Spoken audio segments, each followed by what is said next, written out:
Hi everyone! Nandito naman tayo sa isang luto serye at ang ating lulutuin ay Filipino style spaghetti.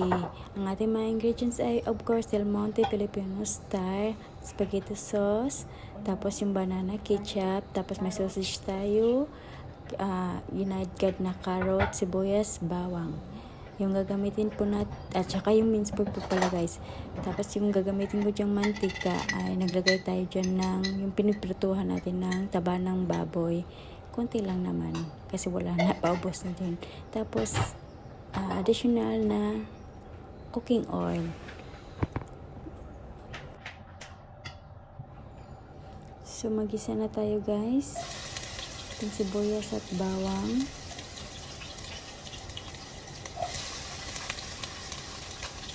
Ginamit ko dyan mantika guys, yung taba ng baboy. Pinaprituhan ng taba ng baboy. Tapos naglagay din ako ng cooking oil. Gisa na natin. Pinagsama ko na yung sibuyas bawang, sabay sila nagginisa.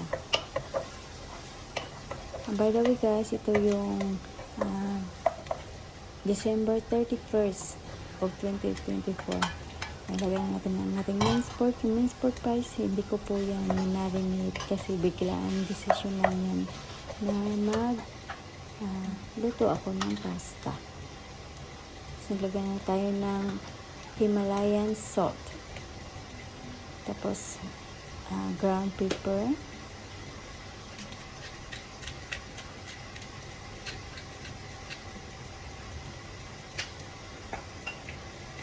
Mix na natin.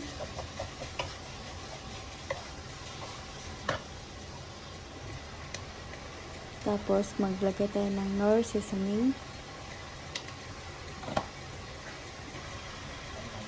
Tapos nakalimutan ko pala guys, may button mushroom ako. So ilalagay din natin yan sa ating spaghetti.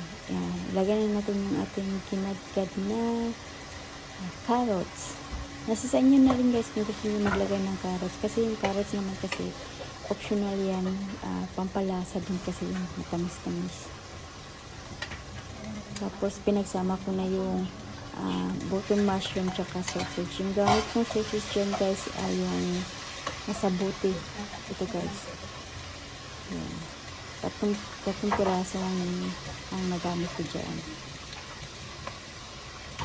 Lagyan na natin yung ating Filipino style Del Monte spaghetti sauce. Tapos, syempre, Filipino tayo.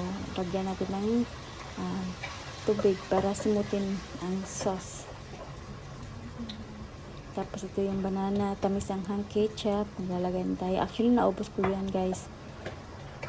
Kasi kinulang. Tapos natin. Of course, lagyan na ng tubig para simot talaga.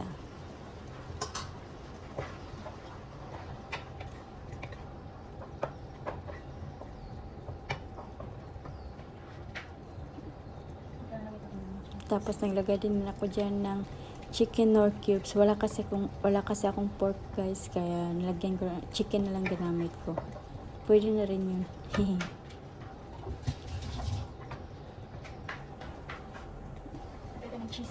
Yan yung cheese kaya nilagay ko lang sa foil.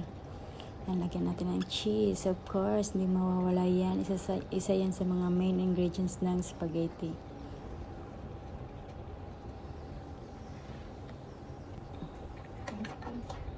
Tikman na natin kung papasa ba.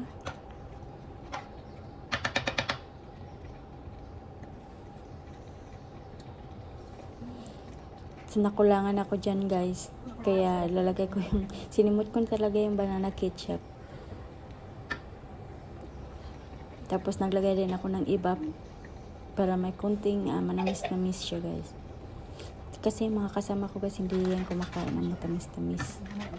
Tapos wala kasing barila guys, kaya ang ginamit ko na pasta is San Marino. Tapos ito na yung ating spaghetti sauce. Tapos ito yung kinalabasan. Happy New Year everyone! Let's eat! Bye! Thank you for watching. I hope you have a prosperous New Year. Bye!